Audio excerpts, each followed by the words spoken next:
Ішім удай ашиды. Жанымды жеген мұнымды қалай ұмытатынымды білмеймін. Өткенім үшін қатты өкінемін. Соншалықты қатыгез адам болғаныма жыным келеді. Не болғанын басынан бастайын. Жалғыз ұлым бар еді. Басқа бала табуға денсаулығым жарамады.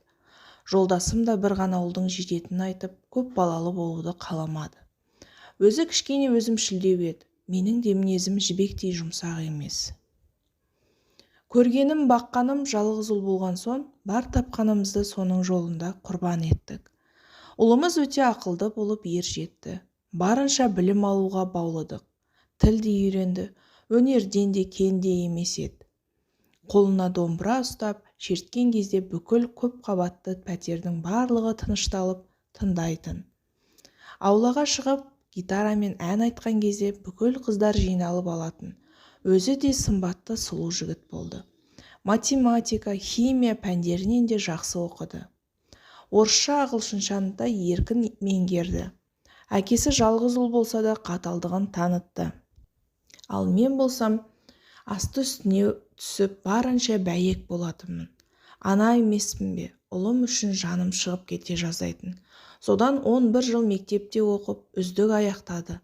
Өз қалауымен оқуға да түсті. Группаласы Жанармен көңіл жарастырып, соңғы курсқа өткенде үйленеміз деп шешті. Әкесі екеуміз бұл шешімге қарсы болған жоқпыз. Керісінше бір баламыз екеу болады деп қатты қуандық. Болашақ келініміз ерте жастан бастап көлік жүргізген екен. Ал біздің бала осы жасқа келгенше көлік тізгіндемеген. Өйткені бізде көлік болған емес, әкеміздің өз қағидалары бар. Соның бірі көлік мінбеу еді. Ұлымның да көлікке қызығатынын білген емеспін. Содан жастарға ақ батамызды беріп, дүркіретіп той жасадық. Құдаларымыз тұңғыш әрі жалғыз қыздарын ұзатуды жөн көрді. Екі жақ тойға қызу дайындалып, ойымыздағыдай атқарып алдық. Сұлу келінімізді ұзатып, өз шаңырағына қондырдық. Келін болып келген күннен ақ біздің бабымызды тапты. Ұлым мен келінім махаббатына қызығып қарайтынмын. Бір-біріне үздігіп тұратын еді.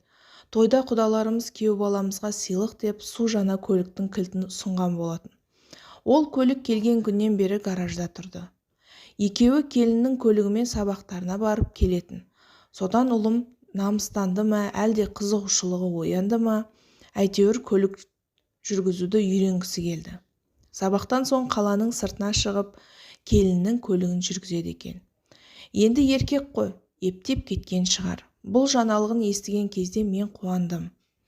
Бірақ әкесі аузындаған сөзін жұтып, қамығып қалған еді. Бір күні ұлым ешқайсымызға ескертпей елең-алаңда сыртқа шығып кетті. Жанар жақын досының қиындыққа тап болған, шұғыл түрде көмекке шақырғанын айтты. Біз телефонына қоңырау соға алмай күтуді жөн көрдік. Жолына қарап қашанғы отырмақпыз. Жатуға ыңғайландық. Ал әкесі тыпыршып ауланы айналып қайтатынын айтып шығып кетті. Мен де көз іле алмай құлағым елеңдеп жатырмын. Бір кезде күйеуім ашуланып келді. Сөйтсек ұлын көлігі мініп кеткен екен. Оның көлік жүргізетін құжаты да жоқ еді. Мұны естіген соң келінім екеуміздің ұйқымыз шайдай ашылды. Хабарлассақ телефонға жауап бермейді. Досы да көтермейді. Бір кезде телефоны байланыс аясынан тыс жерде болды. Жолдасым мен келінім көлігіне мініп, досының үйіне кетті.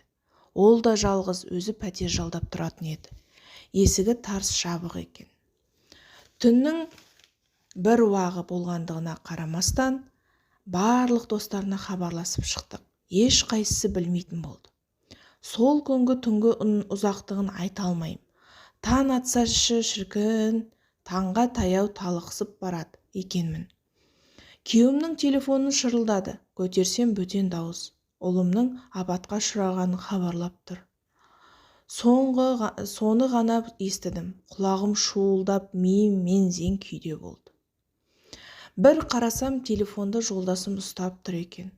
Бір есімді жисам, үй толы адам. Қан қысымымды өлшеп жатқан бір адам. Ары-бері сандалып жүрген 1000 адам. Әрен дегенде өзіме келдім. Жанымда құдағиым отыр. Құдам мен жолдасым мәйітханаға кеткен екен. Түс ауа ұлымның өлі денесін көтеріп келді. Оның өлімін Алладан емес, Құдамнан көрдім. Егер Құдам көлік сыйламағанда ұлым өлмейтін еді дедім. Солай зарлап отырып оларға өлім тіледім. Келінімді де көргім келмейтінін айтып қуып шықтым. Бәрі сабырға шақырып айналамда зыр жүгіріп жүр.